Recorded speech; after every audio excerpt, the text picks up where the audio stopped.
You And she's being a fair. could be right. He could be up there. He could be dumb. And then he could be dumb. She sits down and they go, so what will it be? What will it be? What will it do? What will it do? Are you going? Are you not going? Like the two sides. And then it's just like, this is your stop.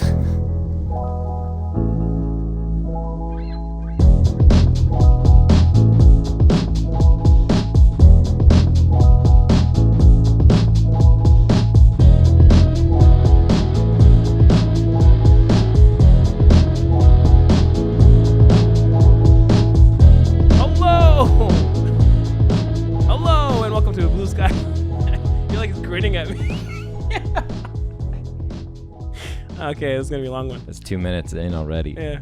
Hello and welcome to Blue Sky episode 3. I'm your host Adeel. And I'm your host Jono. We're your co-hosts. Co-host. We do it together. Should I have said co-host? No, you could say I'm your host. Okay, and then I backed it up too, so we both take ownership. Yeah. I think it's an equal sort of thing. Totally. Yeah. I just don't want it to sound like I'm your host, and you're like, no, I'm your host. I'm also your host. Yeah. I'm like a train wreck. I'm here too. Welcome to episode 3. I've said it already, but we'll do it again. If you've listened to the first 2, then you know what you're in for. But if you haven't, you're in for a treat. The expectations are so high now. They are very high. Yeah. Only because we have incredibly high standards for ourselves because of our self-worth issues. But we had a lot of fun the first 2 episodes, and I'm looking forward to seeing what murderous plot comes out of this bowl today. Yes, the bowl. Good. You know, that's a good transition. If I didn't mention that it was a transition, it would have been even better. The bowl that we have there is filled with different prompts. Yes, Jono's picking the bowl up and going through it, and he just dropped one. Not looking. Okay. Yeah. Don't cheat. Bump the mic. So what to tell you what the prompt is, or what the bowl of prompts is, let me clarify what we're gonna do today. So we basically pick one prompt, and then using that prompt, it could be anything from a film genre, like last episode we did action comedy. We picked it out, and then our goal then becomes we have to write a script, about 5 to 6 pages at most, a script that revolves around the genre of action comedy. Yes. Am I correct so far? That's correct so nailing far. It? All right. You did a great job there. And then, I totally blanked. The reason we call it Blue Sky, though, is because the Blue Sky is the process in writing a script where you kind of just throw ideas at the wall. So you get to really, in this podcast, see us stumble upon ideas and stumble upon the script as we're coming up with it. You get to be part of all that, which we think is the most fun part, is just coming up with it. Because you'll start in this one area, you'll start at A and you'll end up at B, but the way you end up there, I think the journey is so fucking fun. 100%. And I would like to clarify, by stumble through, Adeel means the vigorous application of our love and passion for film and experience in the film world. Go on. AKA stumbling. Yeah. That's no, you're right. Yeah. It's stumbling, but it comes from this place of like you said, passion and obsession of film, because we both work in the film industry and we love narrative stuff. Like we don't do as much narrative stuff right now. We both work mostly in commercials, but we love narrative stuff. We write on the side. We make our short films. Whenever we get time, we make our sketches and our other series and award-winning feature films. That's Jono. That's not me. Actually, I have an award-winning short film. Yes, see, we're award-winning people. You should listen to us stumble. Yeah. But I think the ethos of stumbling really hits it home that what you're going to hear is like a raw sort of application of this. You're going to hear us think on our feet. You're going to hear us say a lot of bad ideas, and you're going to see us whittle those into hopefully a good idea at the end of every episode.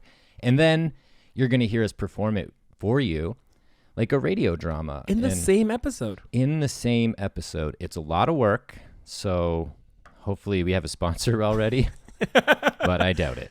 Future Jono and Adeel, hope you have a sponsor. Sweet. So for the sake of time, should we just reach into the Forsaken Bowl? The prompt. So earlier today, Adeel and I both wrote 5 genres / characters / tropes in here. Each. So there's 10 in total. And I'm really hoping that I don't pick one of my own because I may have painted us into a corner. Okay, I'm going to take this one because it's just flopping at me. I feel like it's going to be mine. Oh, no. Oh, is yours? Yes. Okay, what is it? Musical comedy. Come. Should I ditch it? Okay, before we ditch it. Fuck. Before we think of ditching it, sorry. What was I thinking? Yes. I don't know. Well, I just like blanked. I kind of see through the sunlight here. You got sci-fi. I'm like, fuck, why didn't I think of that? Well, I'm just thinking more like, it's a challenge. I just don't know. I've never written a musical, period, ever. Yeah, I've written songs, but never a musical. Yeah. Okay. Okay, could we expand that to okay, I maybe we could salvage this a little bit because I think it's a great fucking genre prompt in general because like it's so out of our comfort zone, which I'd love. Okay. And that could create some cool shit. Sure. Okay. Now tell me this: is School of Rock a musical comedy? Yes. There we're doing musical comedy. Okay. All right. All right. Cool. You might only get to hear one song, but it's gonna be a banger. Oh, we're gonna get to write a song. We're gonna have to. It's a musical comedy. Yeah. All right. Cool. And if we don't, by the way, future you, whoever's listening, by the end of this episode, if we don't get to a good place, we're sorry, but we will try. We're gonna do our best, and hopefully MeUndies jumps on board after this because it'll be a lot of work. Who jumps on board? MeUndies. Oh. Yeah. Or Blue Apron. Or Blue Chew. Or Blue Chew. I want to get some free samples of Blue Chew. Me too. And I want the Blue Apron to cover up the results of the Blue Chew. Oh, a lot of blue. I like it. Okay, shall we Let's jump into the blue sky. All right. Okay, shit. All right. Well, here we go. I have a knack for picking tough ones. So slapstick and musical. Slapstick. Oh yeah, you were action comedy. That was a good one. I go very generic. Like last one was action comedy. It was gonna be sci-fi or like rom-com today. But hey, I like yours because yours pushes us. Yeah. Pushing us for episode 3. Yeah. It's okay. Ambitious. I'm just looking up our little definition of musical comedy. Here's the Collins Dictionary. Musical comedy is a type of play or film that has singing and dancing as part of the story and that is humorous and entertaining, especially one written for the middle of the 20th century. Middle of the 20th century. Mean? I think it means like 1950. So what I like to do, sorry, is there more? Did I cut you off? Is there more? No, that's it. What I like to do is just look up films.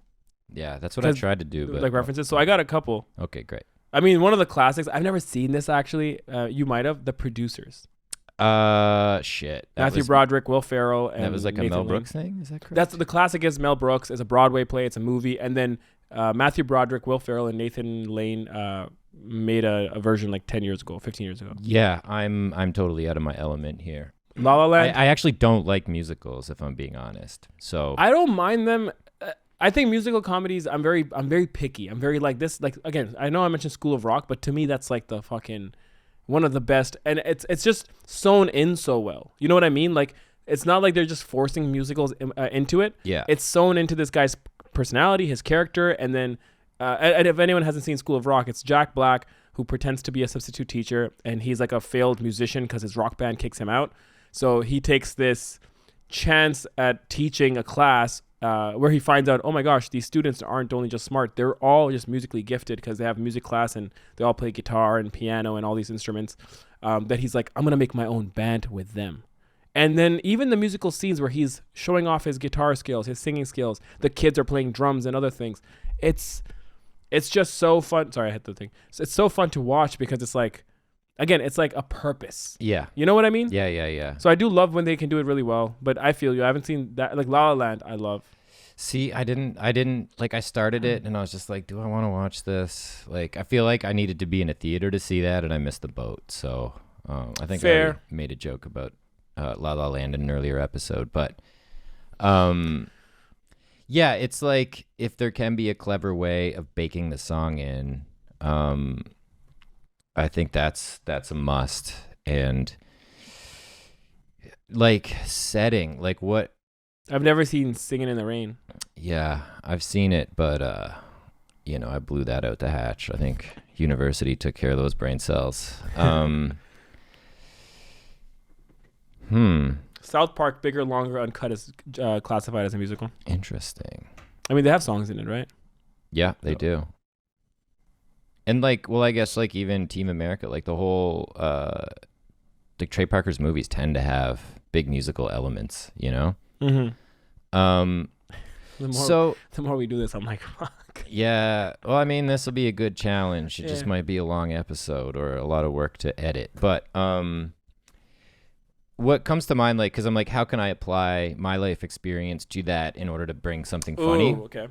Because like I grew up playing music, playing in bands and shit, and touring in punk bands, and a lot of funny things happen in that world. A lot of not funny things happen in that world. But like maybe there is sort of an unorthodox setting like that, like a DIY punk band or. How many bands have you been in? Oh, I would say in the 20s, in the low 20s maybe. Wow. Okay. But like that's because I've been playing music since I was 14 or something. That's so if I'm crazy. counting all the bands, but the bands that did stuff like toured and whatnot, probably like in the 10. That's still freaking awesome, dude. Oh, wow. It's a lot. And luckily enough with a lot of the same people. And then I just keep meeting people that are in that ilk and continue to do it. So do you have a favorite band that you were part of? I don't know. It's tough to say. Probably this band Attention, because I got to tour Europe and the States, and we kind of like did a lot of work with them, and it was all with dudes that I grew up with. And wait, when was this? Like a long time ago? Or? No, this was like late aughts. Like we probably existed from like 2009 to I think our last tour was 2017. Oh wow, 8 years. Yeah. Which is fucking crazy. Very, very crazy. Whole other life you lived. And I actually. We could totally like play in this world, but I wrote a pilot. I was applying for like a Nickelodeon writing fellowship a couple years ago when I was in LA, and I wrote a half-an-hour pilot called The Holy Torso, which is about a band that I sort of loosely based on a band I was playing in at the time, where I was playing in a two-piece with an editor friend of mine, Izzy, called Found Objects, and just kind of realizing like our day-to-day at work, like we're listening to voiceovers and commercials and shit for like trucks and like just dumb products or whatever, and then going home and then getting in a van and going on tour with like crusty fucking punk bands. And like so we're going from this very sort of ostensibly glamorous life to a shithole life in a barely working van, and playing on those two tracks, because like on one hand, like, you know, you like to have a career, you like to make money and have an easy time paying the rent, but you still kind of chase those glory days of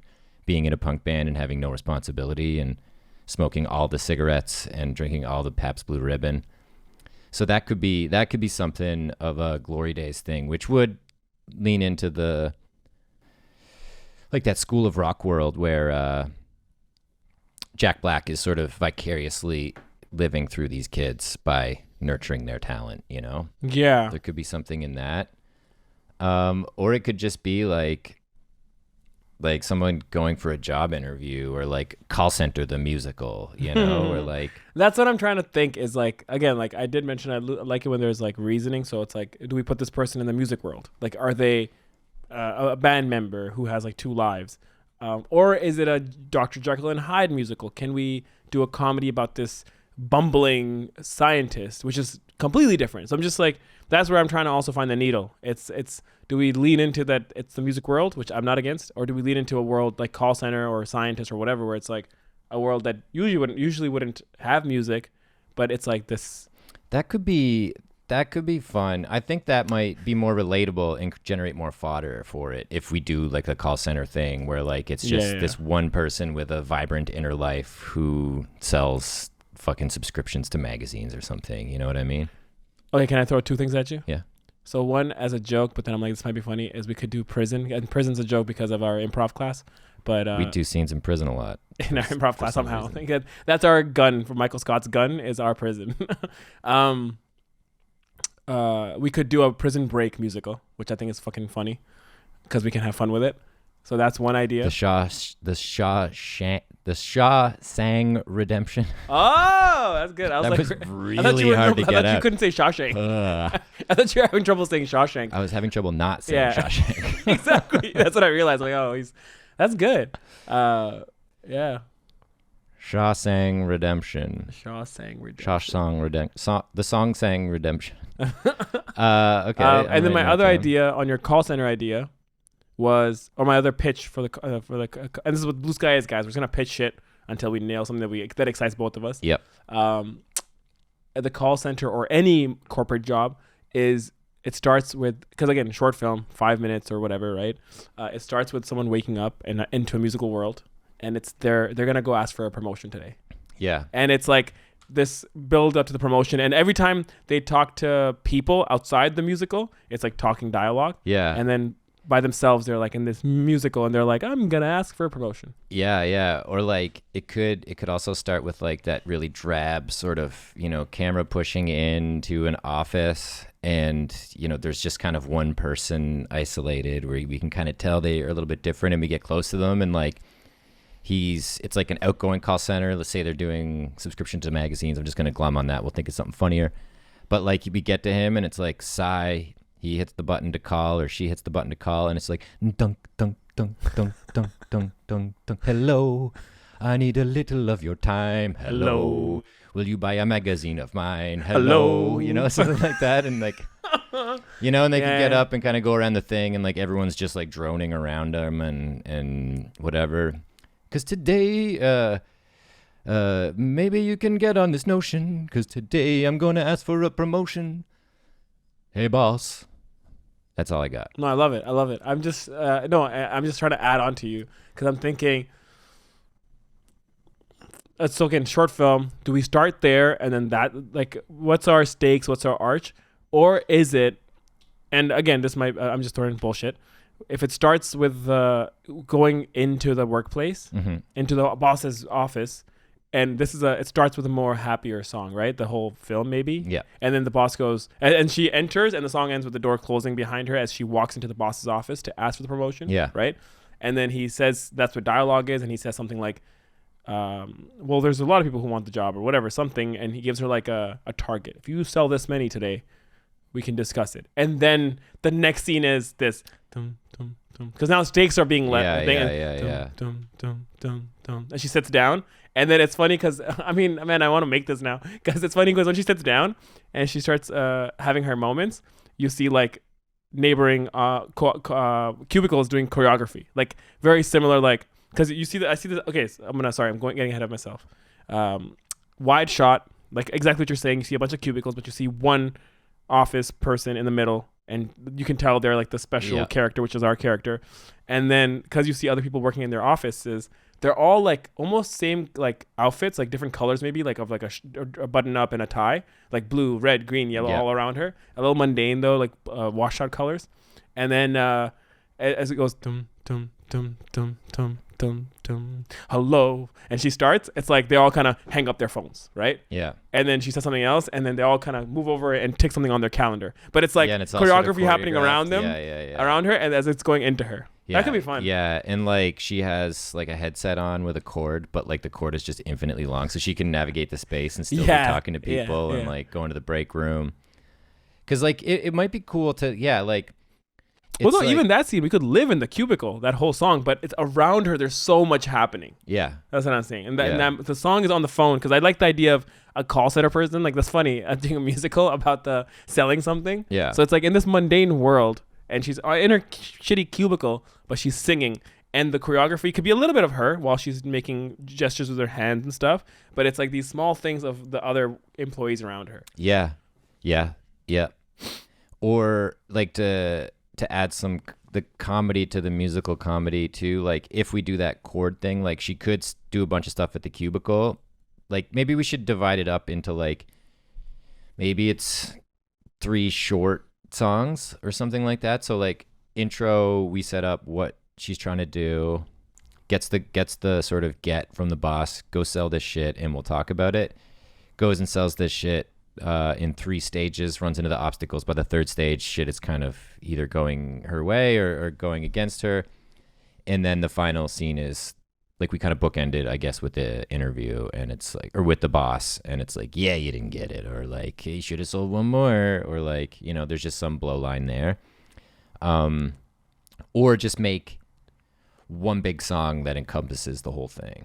Yeah, right. That is what I'm kind of going back and forth. And then, because I kind of went down another tunnel there, but like if she gets up and she still has that corded thing on, she could be like interfering with people, and like people could be moving around, and like they could trip over the wire or like get tangled up in it, or like it could be causing chaos. Yeah, and yeah. She manages to sell 10 magazine subscriptions or whatever, but then she's destroyed the office in the process. And they're like, you have to go home. This is not acceptable. That's good too. Yeah, or she starts a fire and burns the building down or something, you know? Through the musical. Yeah, and like the firemen come in and they're singing like, get out, get the fuck out right now, you know? That could be something. But it seems like call center is a good one. Have you ever worked at a call center? Yeah. Yeah, fuck. Oh, you man. too? Oh, so, yeah. I worked, dude, that was like my main job from like all throughout university. Wow. And then after university for like 2 years. So I did it 5-6 years. I did it in university too for a summer, but it was just too depressing to handle. But when I was in high school, we had like a job placement class, and I was like, I'm going to go to Nova Care, whatever the fuck the thing was, the call center. I wish I could remember the name of it, because it's like the perfect call center name. It'll come to me. But I was like, I'm going to get a placement there, and I'm going to work at the call center. And that's a practical application of my job placement. And it was bad. Servicom. That does sound fucking. It's called Servicom. Yeah. No, I work for banks. I won't name them, but I worked for 2 different banks over the 4 or 5 years. I think I was selling like literally subscriptions to something, and then one was a charity, and you just have to like swindle people. And do you like kids? Do you like the blah blah blah? See, yeah, it's the fucking horribleness about call centers is that they're so repetitive. You know, like it's so mundane, because it's like, and it's not like you can do a call and then take a second. It's very like, how many calls per hour are you doing? That's what they're looking at, even, especially if it's outgoing. Sometimes it's almost as important as if you're even making sales. They're more concerned in like, did you make 30 calls this hour, right, or whatever? So it's it's fucking, it gets pretty sad. But then you make fun by just having friends around, or like in different cubicles. I did that. I made like a good clique. I don't think I was actualized enough as a person like to do that. Like I was just so timid and like unsure. I was still in university at that point, so like I hadn't like broken free of my sort of prescribed path from like, you know, you graduate school, you go to university, you get a job, you get a degree in psychology, and then you start a practice or whatever, grad school, before I like had a meltdown and went to film school. So like I just didn't really have it in me to like see the beauty in the mundane and shit like that. Because now I can kind of sit anywhere and be like, I'm going to get something out of this, even if it's boring, because like my brain will yes-hand it or try and escalate shit. And like the gift of being a part of improv and having improv in my life was, I think, if I had a call center job later in life, I would have fared better. But a couple of friends of mine in university worked for an illegal call center where they would call senior citizens and sell them fraudulent credit cards. Oh my gosh. And get them to pay money, and the people would never see the credit cards. Oh my gosh. Which is completely despicable. Shame on you. You know who you are, and I will not call you out. I'll see you next week for beers. A Patreon. Yeah. See you at my wedding reception or whatever. I don't think any of us were smart enough to know that was pure evil at that point. Like we were all just drinking and trying to get money. But anyway, that made me think of that in like robocallers and like, you've won a cruise and blah, blah, blah. So like, could this be also an illegal call center? Well, I was going to go another place when you said that. Have you seen Punch Drunk Love? Yeah. Love Punch Drunk Love. Oh, so good. There's something about, because I'm trying to figure out like where's the heart in this, because I love it so far already, like the song and all that, but I'm like, the promotion, is there enough heart in that? Like what I loved about keep going. I got it though. I got something from that. Keep going.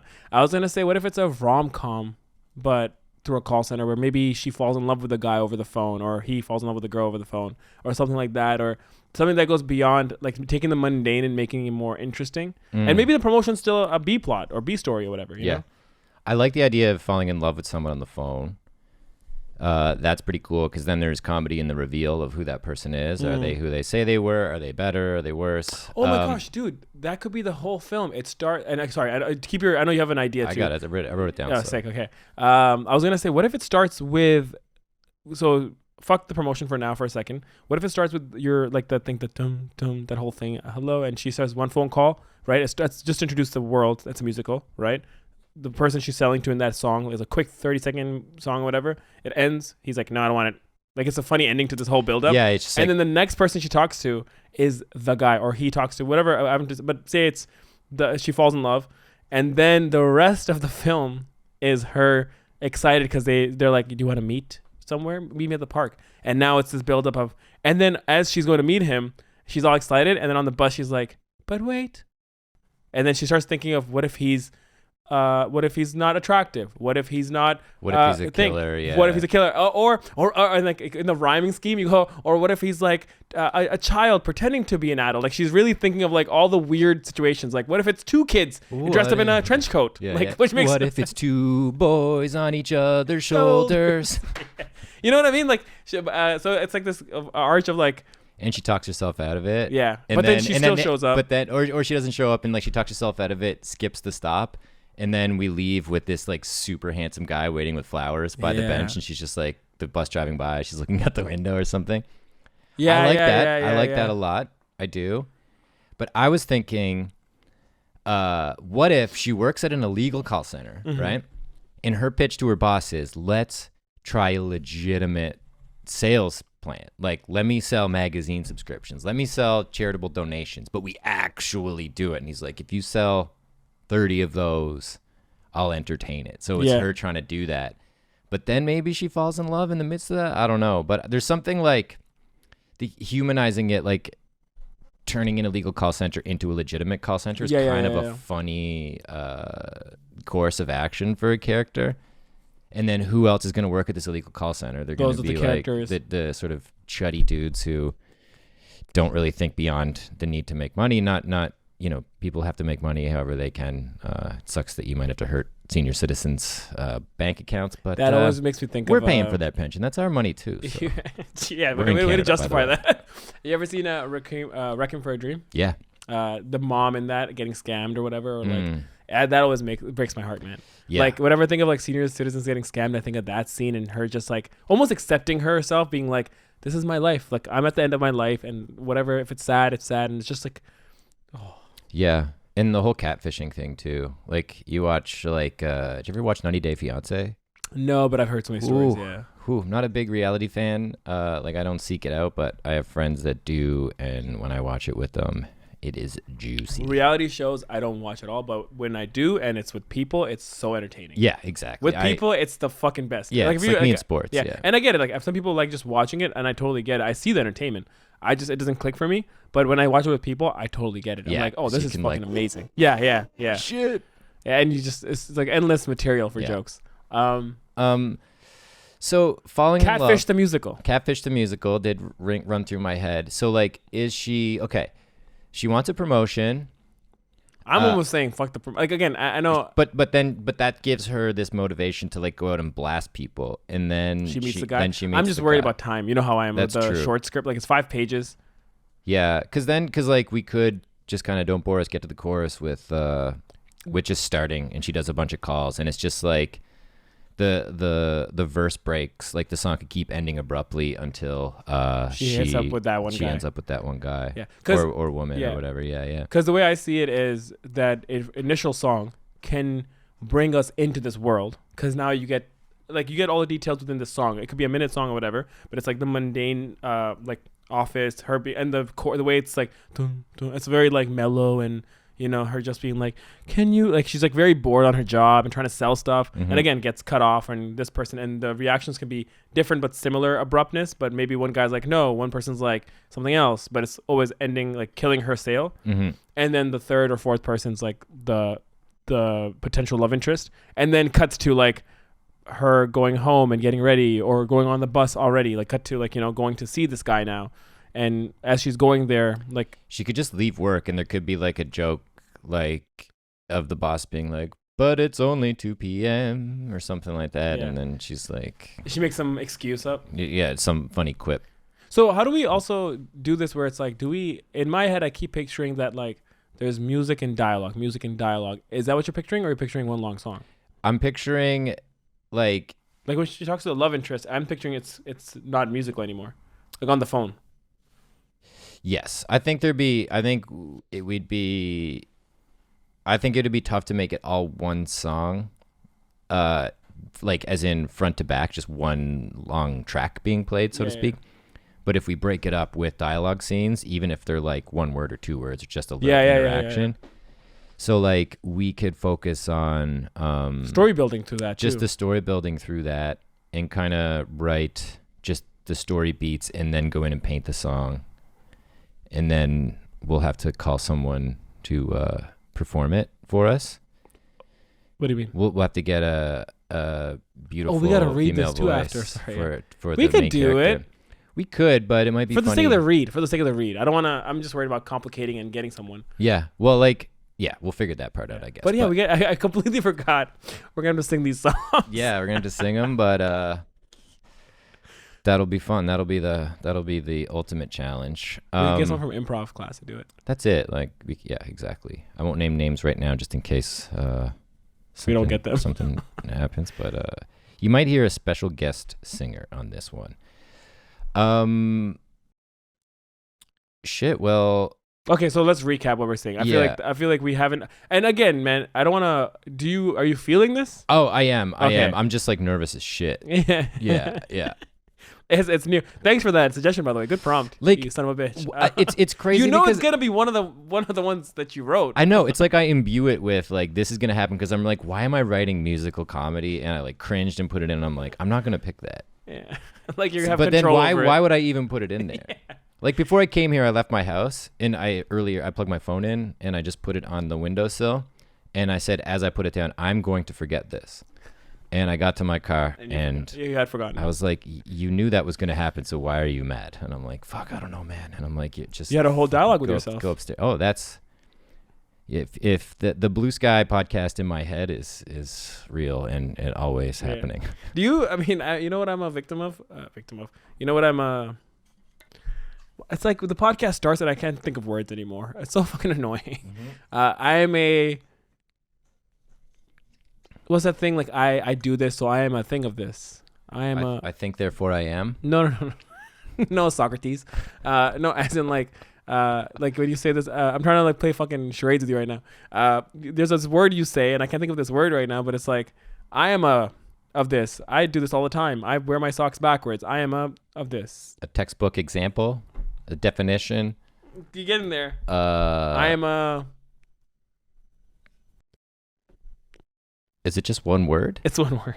Damn. I am not victim of this. What's the opposite of victim? Champion. Can we just nix all this whole thing out, please? I do this a lot. Where do you do this? I know you talk to yourself. I talk to myself a lot. Do you laugh at your own jokes? Because sometimes I laugh at my own jokes, and I'm like, I'm so funny, and then I cringe because I'm like, I just said that. Well, I feel like a lot of my career has been laughing at my own jokes and no one else doing that. So at least we laugh at our own jokes. Yeah. You know, I ultimately like. I'm a culprit of this. Culprit is the word. I guess we have to leave it in now because we got there. Sorry. I just a lot of time there. No, it's fine. It was only like 3 minutes or whatever. It was only 20 minutes. Okay, let's do a quick recap. So recap. Musical comedy that takes place in a call center. Main character is a woman who would like to achieve. Is it a woman? We just wrote 2 dudes.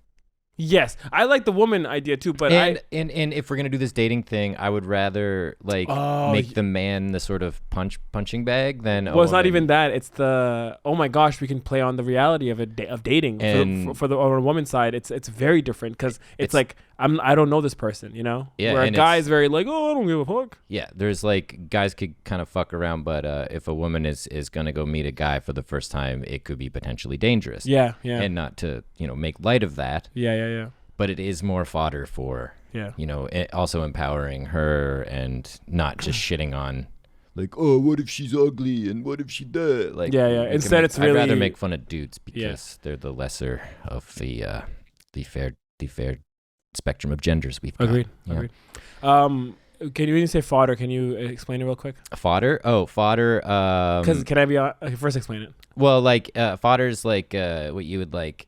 What would I think it's just the shit that comes out of a cannon, or like it's just crap. Like I learned the word from Star Wars when they said bantha fodder, which is just like mulch and shit and whatever hay clumps or whatever they would feed animals or like whatever. So fodder is just in this context. In this context, fodder would just be ideas and things that we can mold into better ones. That's interesting. I always thought whenever because you use it a lot, I like it a lot too.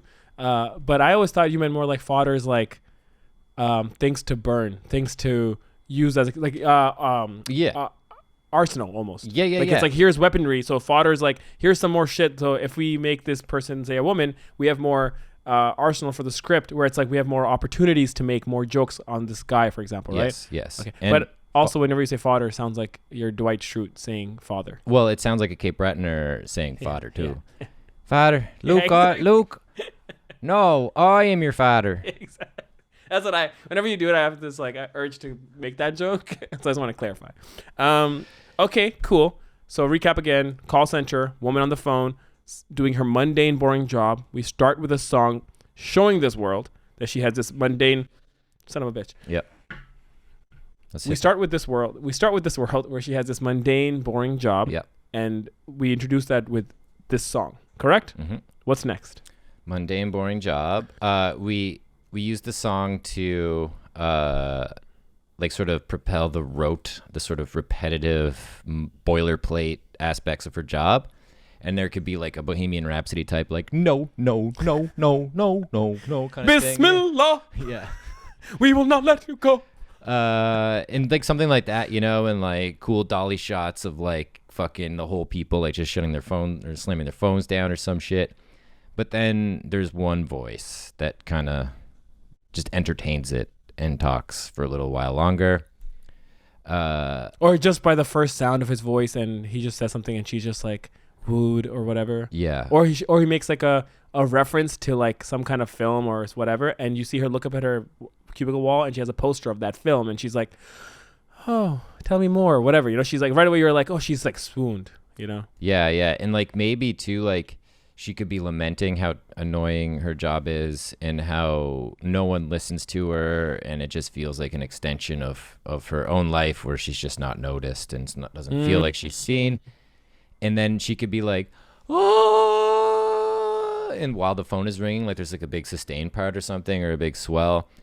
And then the guy's like, were you just singing? And then she kind of gets embarrassed for a second, but then he's like, no, that was beautiful. Ooh, okay. Or is that too, like, should the song just sort of be almost her inner world? That's what I like personally, but it's because my thing is, even though again, School of Rock, the example I keep giving, doesn't do that. It's like the music is apparent, but now that we're doing a call center and she's singing so much, I feel like oblivious. Yeah. But could it be something where he's like, were you singing? And then she's like, oh no, it's outside of, like, she realized she thought it was in her voice. It, then she looks around and like, she's like, yo, Ned, was I just singing? And he's just like, looks at her and like just goes back to the call and doesn't say anything. And she's like, how could he hear me? How could he hear me? And then, I mean, that's interesting. Is he in my head? Yeah, exactly. Like he only he can hear her sing. Yeah. That's interesting. I like that. That's why she falls in love with him. It's like such a tender love of like, he hears her without her even trying. That could be a funny, excuse me. Jesus Christ. I'm having trouble. I'm having trouble. That could be. That could be. Are you good, man? Yeah, I grew up in a mining town, so my lungs are fucked. It would be funny if he could hear her. He's the only one that can hear her singing, because when she if we go down to the end where she gets on the bus, she's gonna go meet him at that fountain downtown Toronto with all the dogs. You know that dog fountain by this Flatiron building? Beautiful fountain. Beautiful. Yeah. But like, he could be waiting there and she could decide that he's this, sketchy, ugly, wretch dude or whatever. And then at the end, she's still singing, but then we leave the bus and we just hear a bit of ambient sound and just her faint singing, being like, "No, he's probably a loser," and then he can just kind of like hear her as the bus is driving away. You know what I'm saying? Does that make sense? Yeah, but because you know how like that's his red rose. That's how you know as an audience that he's the character that and she was gonna come see because he hears it. And he can hear her being like, he's probably this, he's probably that, but he's actually like ostensibly handsome and is there and just kind of gets his feelings hurt, and that's the sort of below line. If we have time, depending on what page we're on the script, it'd be nice maybe like he has a soliloquy, like a song where it's like, if you're just like, well, shit, I waited, you know, like he has like a or like he's about to start singing and then we cut to black or something, you know, like, oh, that'd be good. Or I was gonna say, I mean, this is a potential. We'll see what I do. Like our endings, we figure it out as we write it, but it could even end with a dark ending. You know how I like my dark endings where it's like it's like a handsome guy and he starts singing and you're like, oh, she missed a chance at love, and then he ends with like, I guess I'll just go strangle a cat. Yeah. And it's like, wait, what? Yeah. Wait, what did he say? And then that's how the film ends, and you're like, thank God she missed out on this guy. What the fuck? Yeah. So you do the joke of, she skips because she thinks he's sketchy. He's not sketchy, but he is sketchy. He is sketchy. Okay. Exactly. I like that. Twist on twist. I like that. Okay. One thing we don't have right now, which we could try to do in the writing process, but we have the beginning, which I love, where you create the mundane world. You then end the mundane world song. This song we'll call right now the mundane world song. It ends with her saying hello, and he picks up and he goes, "You have a beautiful voice," or whatever, right? Sparks. It's a quick scene of love between them. It's very Scott Pilgrim-y, very like on the nose of like, oh, and then I usually don't do this or whatever, and then they're like, he's like, well, what time are you off, and back and forth, and it's a quick moment of they've decided they're gonna meet, right? Cut to this part we don't have right now, which is her build up to now she's gonna go see him. And does she maybe go home and have a song with her mom being like, I met this boy on a phone, or does she go and talk to her friends at her roommates and have a song with them, like a Grease type song, like friends forever or whatever, like a very punchy kind of. I feel like to keep it lean, it could just be her effort to leave work at that moment. You know what I mean? Like she's gonna leave work early to go do this. Like I'm gonna go. I'll meet you right now. But you know how we want to have. That she meets him on the phone, she leaves work early. We still want that chunk of now second guessing, like just going through this big song of like, what if he's it should start happy, that song being like, this might be the guy, whatever, and then going to, but what ifs, and that's like your fun like ballad of like, it starts happy, then your bridge is kind of like, what if he's not, what if he's not, and then your ending chorus is, I'm not gonna meet him. Yeah, it's just that whole part. Should it be on the bus, or should it be starts her getting ready? Like it kind of goes through a montage of getting ready, getting on the bus, and in between she has friends and other people she sings with. Yeah, it's tough because like I just had a couple visions of like random passersby joining in on the song, or the bus driver. But then does that break down the whole only one guy can hear her sing? Yeah. But we could clarify that with like they could sing back, and then she could stop and be like, wait, can you hear me? And the guy's like, what are you talking about? And then she goes back into song, and then he's like, la, you know, that's might be kind of a bit. But I don't think the make or break is if okay, let's give them names real quick. Quinn, the main girl, or give me a better one if you have a better one. Carly. Let's go Carly. All right. Carly's our main girl on the phone, right? And then who's our potential stud, potential creep? It's gonna be Judd. No. Jesus, no. Yeah, no. Brick. Kevin. What about Kyle? Because it rhymes with like smile. Oh, it gives more rhyming opportunities. Yeah. Nice. Yeah, okay, cool. Mile. Yeah. While, you know, there's a lot there. Carly and Kyle. And they have a son named not a K word. I was going there. It's Carly with a C. Yeah, you know where I was going. We're Carly, Kyle, and Kevin. God damn it. Yeah, this is I like tiptoeing around the fucked upness. Okay, That's funny. That was kicking. I love how you got there before I could finish it. Yeah. You're like, no. That's funny. Okay. So again, the reason I said the name so I can just be more clear with what I was gonna say is, so we have Carly, we have Kyle. Kyle doing the whole "I can hear you singing" isn't make or break for this. No, it's not. So we could take that out if it makes sense, because I do really like your idea of like, it's not just the bus driver. It's like as she's waiting for the bus on the bus stop, she's like singing, and the little boy comes up, or another old woman, like a really tenderly old woman, starts singing with her and being like, she's the first one that goes, "But dear, what if," and she's like, there's a whole little bridge of like, he could be at this, he could be at that, and then Carly gets involved. She's like, he could be this or that, and then all this stuff, and then right as she's like thinking, you hear the bus comes up. Yeah. And she gets on, and all of a sudden now her happiness is on the bus is like scary, and she sits down, and another scary guy sitting next to her, or like another guy, whatever, sitting next to her, and they start singing back and forth about it. Yeah. Like, yeah, that's a cool idea.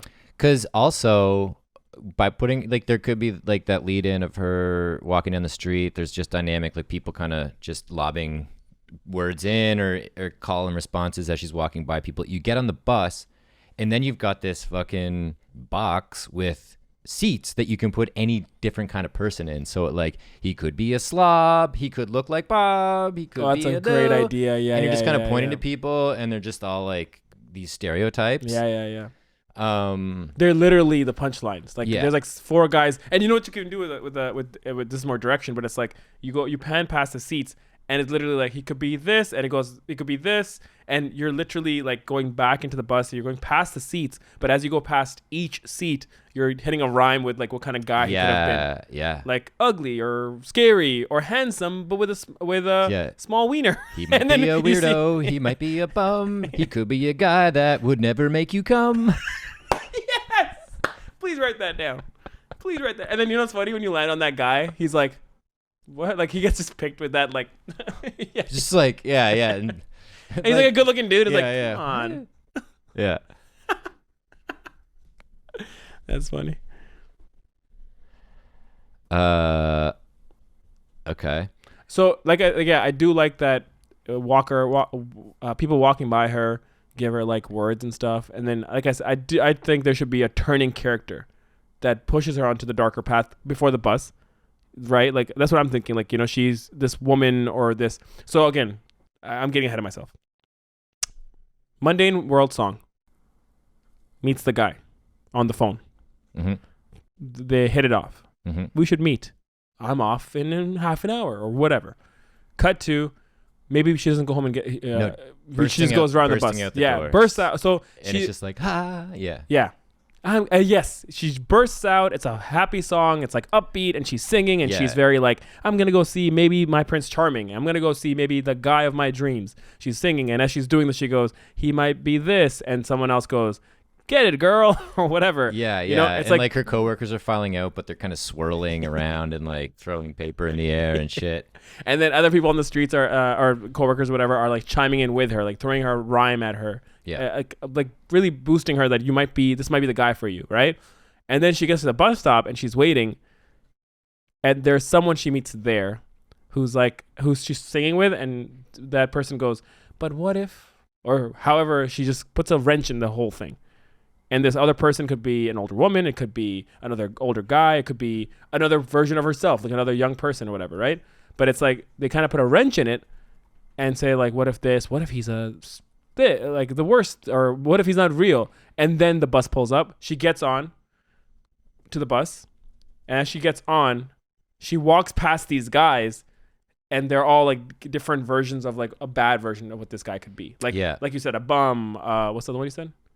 A bum, a weirdo, a bum, someone a guy like that would never make you come. And then you can think of other things too, obviously, right? Here and there. But it's like this bus becomes this world of like options that are bad. Right. But then like if the seeds of doubt are sown at the bus stop, because then she gets on I see her very like, she starts thinking. And then she's like, maybe she's right. And then she starts to sing and call out all these guys. That's what I mean. That's what I mean. Sorry, because her just herself doing it is fun, but having an external force kind of push her into the dark side is more fun to watch. Yeah. Because even the old woman cannot get on the bus and just walk away. And then Carly gets on the bus. And as I'm picturing her getting on, like she was so happy a moment ago, but now she's getting on and she's walking up slowly. And she's like holding her bag like this. And she's just kind of like walking. And then it's like she puts in her fare. Yeah. And the music's changing. And she walks into the bus. And she walks in. We pan over and we see all these men sitting in the bus. It's only men in the bus. Just dudes. Yeah. And they're all the different options of what this guy could be. Yeah. And she's walking past them and she's like singing and like pointing out these other things. Like, you're right. What if this? What if this? What? And then she sits down in the back. And now she's at this negative place. She's in the back of the bus. She's thinking all these negative things. And then we can get to the stop. Okay. And then she could be at the back. And then like it could kind of culminate into this thing where like almost like cameras right behind her shoulders and she's dead center. And then we see this side of the bus and this side of the bus. And she's like, should I do it? Yes, you should. Should I do it? No, you should. Yeah. And it just gets all crazy. And then you just end with like a close up with a wide angle. And she's like, yeah. Well, also, because I was going to, sorry, go on. And then you just cut outside, guys there with the rose. And then we stay on him. And then we stay on him, but we hear the song from the bus. And it's just like, I think you're like, well, yeah, we'll figure out. And then she basically like assumes that he's a chud. And then, well, we really make the audience feel like the ending already happened on the bus where she sits there, right? I like your idea better. I was gonna say like we just have one person on either side of her, like devil and angel. Yeah. But I like the two sides of the bus, the two different rows of men, right? But it's like they don't just say yes or no. They could even like add like, should I? Yes. Should I? No. And then the right side goes, you've been excited all day. And the one on the left is like, but he might use hairspray. They give each point one last time to really amp it up. Like they each give a point. Like the right side says, this is why it could be a good thing. Yeah. Left side's like, this is why it could be a bad thing. And it goes and goes. And then she goes, stop. And everyone goes quiet. And then the musical, there's like, she's like really thinking and these words are in her head. And she's like, everybody shut up. And the whole bus goes quiet. And as soon as it goes quiet, you hear it, ding, and the bus driver turns around and goes, so? Like he literally puts her on the spot. Like, are you gonna get off the bus? You know? So he like literally puts the ultimatum on her because they're at the stop now. As soon as she says stop, and then you cut outside and the bus is just driving away, and it just drives away, and you're like, oh, she made her decision. And then as we pan or dolly back, the guy comes into the shot, and he doesn't know that she was in that bus. Yeah. He's just sitting there with flowers. And he's a good-looking dude, and he goes, you know, like maybe he starts singing, or maybe he gets up and throws the roses into the garbage can, and he just starts walking and has a little quick song, and you're like, well, I guess that was that. Now to go kill a cat. Yeah. But we don't just like right away. But you want to do like in the first two lines? I think it should be a little build-up, like him a little sad, so you're like, oh, so he's like, you know, like, I guess I won't meet her today. I guess she won't be the one. Yeah. And then do it. Because I like that you build it up, and then he goes, I guess I'll go strangle a cat. And he walks out frame, and he stays there, and you're like, wait, what? And then Finn. Or you could have him like, it's like he's walking away with his back to the camera. Like he sings for a bit. We're kind of doing the musical swoopy camera. And then he walks away from camera. His back is facing. It's like, I guess I'll go kill a cat. And he turns around and like the fucking like, little iris. Yeah. It like circle and ends it's up just on around his face, but he's like looking over his shoulder and he's just kind of got this fucking maniacal look in his eye. And you're like, bloom. You know what would be kind of funny too, though? Actually, that's great. But you know what I was thinking for a second was like, what if he's like singing a little bit? And you know how like in musicals, like they get so friendly with like passer on bys, people just walk by. Yeah. Is that a fucking word? Passer on bys? I don't know. Passersby. So he's walking and then he kind of just like takes like the hot dog guy like this, like around, and he's like, I guess I'll stay single. And the guy's like, all like, you'll find someone else, buddy. He's like eating a hot dog. Yeah. And then as he's walking with this guy and he's singing the song, being like, I guess I'll find her another day. And then he says this, and he says the cat line very like, and I guess I'll go strangle a cat. And he walks away, and the guy's like, wait, what? And then it ends up. That's another funny way to kind of. Yeah. Okay. So,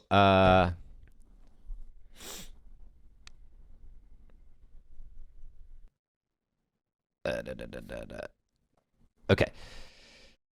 So we start in the office. Mundane song. Office. Mundane song.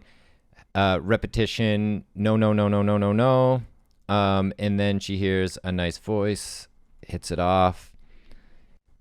They agree to meet. Then she bursts out of the office. Sidewalk scene. Bus stop, the seeds of doubt are planned, and then like it's kind of grave. She gets on the bus and it's like a little more cautious, and the bus is like got like flickering fluorescent lights, and it's just like fucking just sketchy all of a sudden. And then we see all the examples of the bad people she might encounter. It's all men on the bus, and basically. It's all men on the bus. I feel like there should be some women on the bus just to offer counterpoints, or like, okay, good. You know what I mean? Like, but you know. Well, you know what you could do is, like we said, her reasoning can get more and more irrational, where it's like, what if it's two kids standing on each other's shoulders and there's two kids sitting there? You know, so she's literally seeing all the options. And whatever she's singing, it's very Cisse. So she's singing it, and that's what she's seeing on the bus. So it could be a woman, because it's like, what if it's a woman? I only tried that once in college. Like, it's very like, she's like, almost like, maybe it's a woman, and maybe I'm going to be curious again or whatever. You know, like, it's like these little other options that it could be. Yeah, okay. That's exactly. And then we the bus driver says no, first she sits in the back. Oh yeah, sits in the back. And then we have like the big chorusy counterpoints. Right side's like, you should go on this date, and gives her reasons why. Left side of the bus looks at her and gives her reasons why not. And they almost battle it out through music. Yeah. And then until she goes, stop. Like, that's enough. Like, everyone shut up. And the whole bus goes silent. There's a beat, and then ding. So what's it going to be, lady? Yeah. And then we cut outside. Bus drives away. Handsome guy alone. He starts to sing It's a Fun Song. We realize he's not the sketch bag. And then we reveal he is a sketch bag. And it may or may not be revealed through a hot dog vendor. Yeah. Like, either another character who kind of hears him sing the Strangle a Cat and be like, what? Or I love your idea too, where it just he says it and then looks at the camera and the iris. You could do both, maybe. Even. Yeah. Like the iris closes down and it's like, I guess I'll go kill a cat, and then the iris like pans over to the other guy. It just stays in the same size, but moves over. Like, wait, what? Yeah. I love that. Okay. Yeah. Let's fucking write it. And now, Call Center, the musical. Wide shot of a drab office rammed with cubicles. The boilerplate of office life is on full display as lethargic workers shuffle to their desks. The camera pushes into a close-up of Carly, female, 30s, as she mentally prepares herself for the inevitable slog that is her job. An office manager, male, 50s, enters the room and proclaims, "All right, team, we go live in 3, 2, 1. Carly hits a button on her computer and it dials a number. An up-tempo song with a dash of melancholy. Carly readies herself with a sigh and begins to sing into the mouthpiece. We hear a little girl's voice answer quietly. Hello? Hello, little girl, is mom or daddy home? If so, then maybe they could come to the phone. Hello? Hello? Click! Carly hits a button and begins another call. An old man's voice answers. Hello? Hello, kind sir, hope you've had a good day. I've got a special offer coming your way. It's a no. But it's a really good offer. It's a no. Click! Carly hits the next call button. We hear a young woman answer. Hello, young ma'am, you sound like a teen. Would you like to save some money on a trashy magazine? It's a no.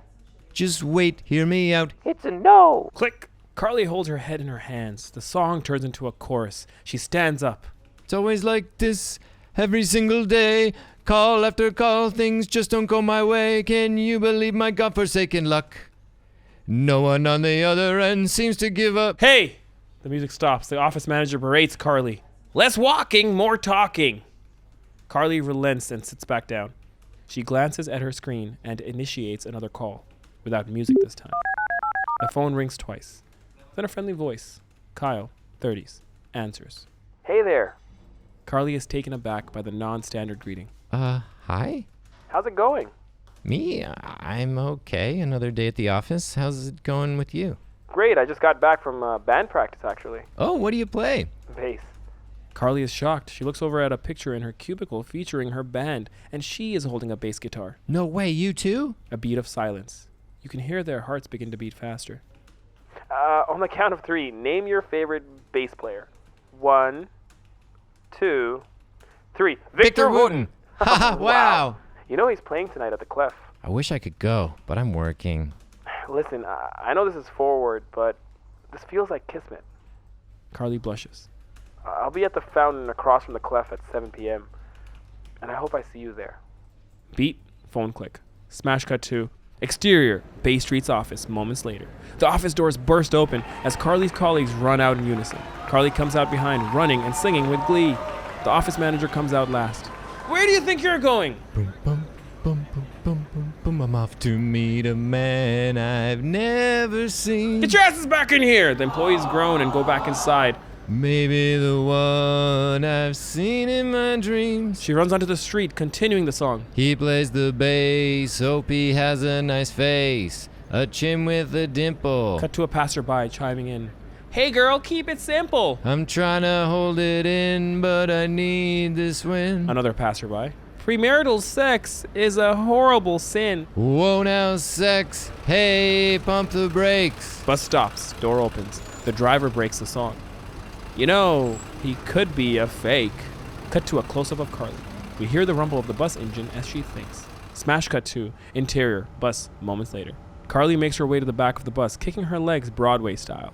The seats are full of passengers, males of all different types. They sway and throw jazz hands enthusiastically. He could be fat, he could be bald. Cut to a short man with a really deep voice. He could be not so very tall. Back with Carly, she points at a deadbeat dad. A deadbeat dad or long-lost brother. Cut to two kids wearing a trench coat. Or two kids stacked on one another. Back with Carly. He could be mean, he could be grim, he could be very, very dim. The camera lingers with a particularly dim-looking man, but he doesn't sing. Cut to Carly, who sits down. He might not be politically correct. Cut to all the men, turn back and mumble shamefully. Or he could have trouble keeping it erect. The entire bus now turns around and looks at her. Each side presents their case. Give him a chance. He just wants in your pants. He might be the one. Or he could have a gun. Do it. Don't. Do it. Don't. Do it. Don't. Stop. Silence. The bus comes to a stop. The door opens. Everyone on the bus stares at her. So what's it gonna be? A beat. Cut to exterior, fountain across from the clef, continuous. An extremely handsome man awaits by the fountain, holding a rose. He watches the bus doors close and pull away. Carly is nowhere to be seen. Kyle sighs. A sad song plays and he sings to the camera. I should have known I'd always be alone. I'll dream of her face. I'm such a disgrace. Why do I even try? He walks by a hot dog vendor, opening a can of tomatoes.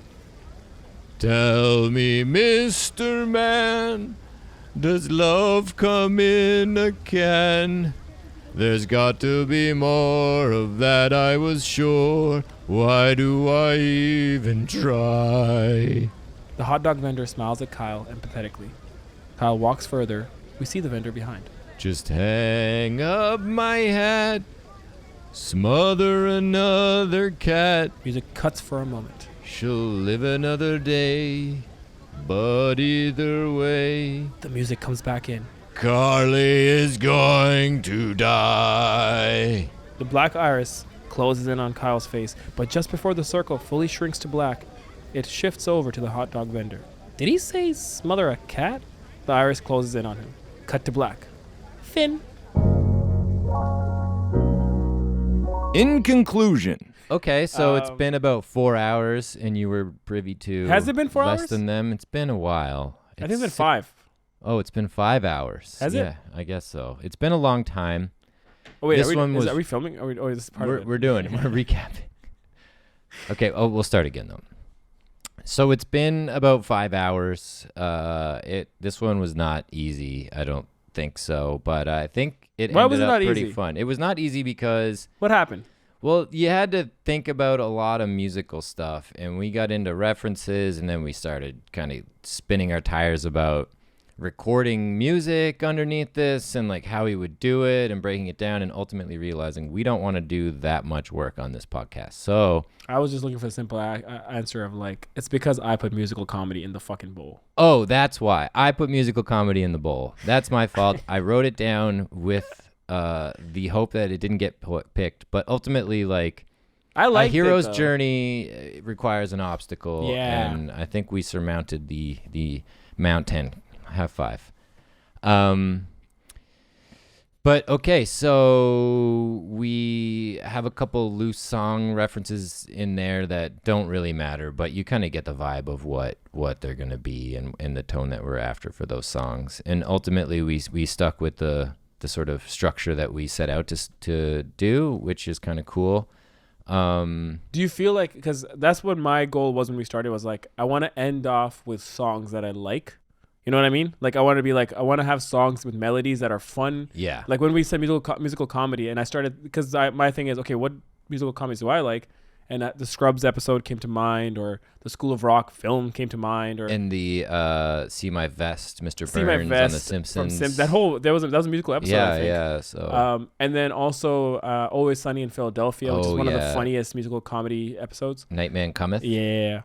And then they did another one, actually, you should watch in season 12 or 13, where it's like the gang goes black, where they wake up like Freaky Friday, but they're in like, it's a political commentary about like them waking up in bodies of like there's black people. Yeah. And that's who they are. And now they're singing, it's a musical, but they're also trying to figure out like racism as they're doing it. So it's really interesting. Are the other actors playing them? Yeah. Wow. So, but they cut back and forth though. So it cuts to, they're doing the singing though. So whenever it cuts to them, like we're seeing them who they are, but the world sees them as someone else. I see. Sorry, the reason I bring that up is because all my favorite musicals are like just so many catchy songs that I want to hum. Yeah, and like Team America and the whole like Trey Parker thing. Never like, those seen songs. that, or like any of the South Park things. Yeah. Like they're like he's also a very good songwriter. So. Yeah.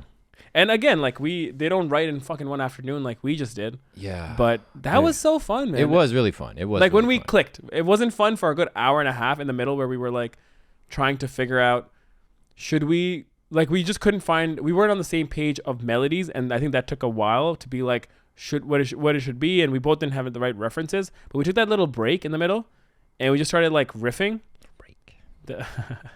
And we started riffing, and I think that's what got us to like, okay, this is fun now. This is like and it's the equivalent of like when you're writing for hours and hours alone. You go for a walk because you get a wall, and then you look at a dog peeing. And you're like, that's my I ending. got it. That's my climax. That's what's gonna happen. The dog's gonna pee, and then the universe will fold in on itself. Yeah. How's that script going? Horribly. I need a walk desperately. Yeah. That'd be kind of funny if that's how all your endings are. You just go for a walk, and whatever you see, you're like, that's the ending. That's the ending. Car crash. But dark. Our thing ended dark. We didn't. Yeah, I think that's like our vibe. We like dark shit, so things are gonna go dark. Yeah, but we came to a nice dark ending. Like it's like sweet. Because that's what it is. When we thought about the dark ending, we had an idea that we will go dark. We didn't have a song. The song helped it get so dark because it's like, you're like, oh, what a song. You know, you're like into it. I think so. You're like really into this character. And then he ends up with, Carly is going to die. Yeah. It's so good. It's like, it's fun. Yeah. I would watch this. I think it could be really beautiful. It made me think too, like the whole thing on the bus and everyone like jazz handing to back her up and like the left side of the bus convincing her one way and the right side of the bus the other way. In a way, it's a much more subdued version of that. But did you ever watch Roy Andersson's movies? Who's that? He's like this Swedish guy who was like a pretty big commercial director in Sweden, and he made a feature like early in his career, and then later on started making these crazy features of like he'll build sets in his basement that are like crazy matte painting, forced perspective shit, and just shoot stuff over a long period of time. And he makes these incredibly weird fucking Scandinavian films. And there's one called Songs from the Second Floor, and there's this scene in that movie where there are a bunch of people on a subway just like kind of idly staring ahead, and then they all just start singing opera in unison. It's just this really fucking beautiful moment. Yeah. And I'm glad that we landed there. I didn't even bring it up, but you said I'm glad it got in there. We were thinking that'd be cool to have a quick back and forth with like the bus and pointing it out, and then you said "See my vest," and I was like, yes. Yeah. See my vest, I got just see these loafers, former gophers. Yeah. Yeah, no, that was good. That was fun, man. Making up those melodies again. Like, I don't know how it's gonna feel when I listen back to this. When you know. Yeah, I'm nervous about like us singing a cappella or whatever, but maybe we'll figure something out in the interim. But you know, there's only so much you can do in a day, and I feel like we really kind of did a lot in a day. So see, the thing is, and this is literally the thesis of this podcast, is that we're not showing an end product. That's how I go into this. Is like, and not to say that it's going to be bad. I just think if you then take this script with the acapella, that's the point of this podcast. This is how much we have. And yeah, if we had chance for a second draft, third draft, and then also a chance to then take that third draft and go to a studio, because musicals aren't written like this specifically. We didn't have an instrument here. Like, you know what I mean? Well, I think it'd be cool to, if like, you know, down the road when we've got this completely dialed, have a musical director guest or something who is like playing. We have a keyboard hooked up and they're kind of doing it live. That's freaking genius. Yeah. And we could riff it together, because it took us forever to get to the music. We just needed the music at the beginning, melodies. Just the melodies. Yeah. And it's kind of stupid. Once we did that, this it was guy like, who's like, you know, a half hour ago, I'm like, I toured Europe and I'm like pretty well versed in music. And then but I you don't weren't even fucking performing like pitch a fucking melody. one-man musicals every night. That's true. That's true. But it was a lot harder than I even, you know, anticipated. I was confident, man. You know what made me confident is doing, like, because of our improv show where we did the musical that the Tony moment. Yeah. No, Tony moment. Oh, Tony moment. You did Hoedown and Tony. Yeah, moment. I did two musical things. And again, I know I don't have a voice, and you'll hear it in the fucking reading of the script where I'm not singing any of it. I'm not a good singer, but I think I understand music. Yeah, you know, it's I know. Yeah, the structure is clear. Yeah. It's all kind of in our DNA, but yeah. And like, I don't know what I would say, like, I missed or wish we did, because how about this? Your favorite thing and your one thing we wish we could have done better.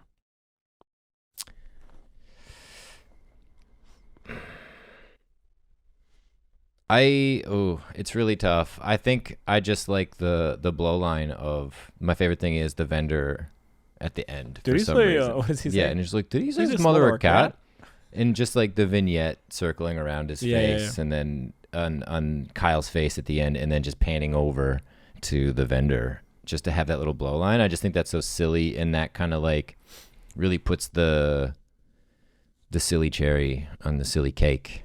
It's absurdity. It's absurdity, and that's where I always like to play. Again, I rue the day we have to write a drama.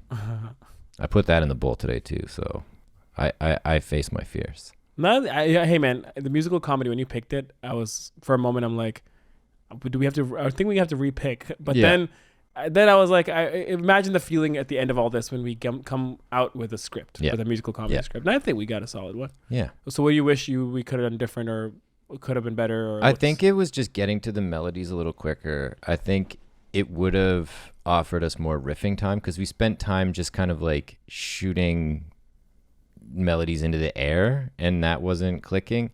And if we had just been like, oh, we have these 4 pre-programmed things or whatever, or someone just like, here's a sad one, here's a happy one, we could have just riffed more. And like, I'm happy with the lyrics, I think they're funny, but like, there's definitely 1,000 more jokes. There's definitely like way more to paint that in. But again, first draft.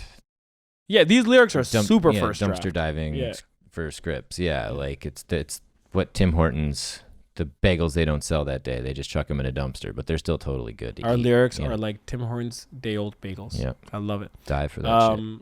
Yeah, no, the musical thing you said was just really, that would be pretty cool. Is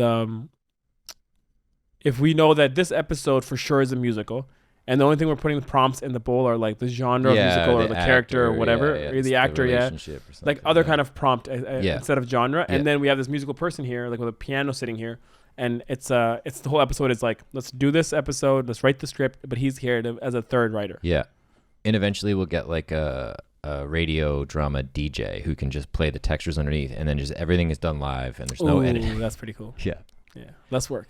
We need MeUndies to sponsor us. MeUndies. Yeah. Yeah. What about you? Your favorite thing and one thing that we wish we did? You wish you did. Favorite thing is the songs, because I just I love coming up with that stuff, and I think it's because I didn't live the life you lived. So for me, anytime I get to do musical stuff, I used to always run away from it until I started doing improv. And now it's like, it's so fun. Like, like just playing around, be like, oh, that'd be funny. Or even the opening one, we both clicked. That was the easiest one to click, where we were like, dun, dun, dun, dun, hello, little girl. It was basically Bohemian Rhapsody. That's what I was picturing. That's 100%. And that's the thing with musical musical comedies. That's the emphasis on comedy, because you can rip some things off, or kind of not rip, but like get inspired, because the fun is like you're doing a different take on it, and it's not to be taken seriously. Well, yeah, it's like Weird Al, right? Yes, yeah. Because if we were doing a musical drama, that's a whole different thing. Yeah, that's like Les Miserables. Like you got to come up with good songs, and they have to move the story along. Yeah. But what I loved is musical comedy, and we got to just make funky, funny little moments of song. You just lean into the and stupid, play the tropes that we love. Yeah. You know, of musical comedies. So that was my favorite thing, just doing that, because again, like I don't get to do that much often. Mm-hmm. And my least, I'm a broken record, but my least favorite thing, or my thing I wish for, is like, again, if we had more time, like more pages maybe even to write, because there's moments in this where I'm like, it should be stretched for another page. Like even her singing up to the bus stop, I wish there was more. Oh yeah. Her on the bus a bit, I wish it was more. Her on the phone with the guy, we talked about it. Their love story could have been developed more. Yeah, but maybe that's something I feel like I wish we had done more, is just making it a bit more realistic. Not so much realistic, but just giving, like, laying the breadcrumb trail to like getting them into that headspace. But we did come back with the Carly's gonna die. So this, like, the reason why this guy was so hot to do it is that he knew it was Carly and he was gonna kill her. So like it does kind of close our itself absurdity up. saved our absurdity. Exactly. Yeah. Well. Yeah. Good work. Thank you for listening.